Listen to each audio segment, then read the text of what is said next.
ఆ చరిత్రలో ఆ కాలంలో ఏ రాజు కాలంలో ఏం జరిగింది, దేవుడు వాళ్ళతో బైబిల్ దేవుడు ఎలా మాట్లాడారు, వాళ్ళు ఏం చేశారు అనేటటువంటి విషయాలన్నీ చెప్తారు.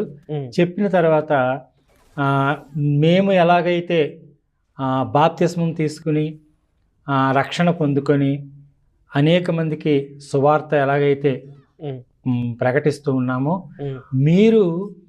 మీకు ఆయుష్ ఉన్నంత కాలము కూడా మరొకరికి సువార్త ప్రకటించాలి, యేసు ప్రభువుని నమ్ముకునేటట్లుగా చెయ్యాలి, వాళ్ళకి బాప్తిస్మము ఇవ్వాలి, వాళ్ళని రక్షణ మార్గంలో నడిపించాలి అనేటటువంటివి ట్రైనింగ్లో చెప్తారు. అంటే ఎలాగైనా సరే వాళ్ళందరినీ మన యేసు మతంలోకి తీసుకురావాలి అని చెప్పేసి.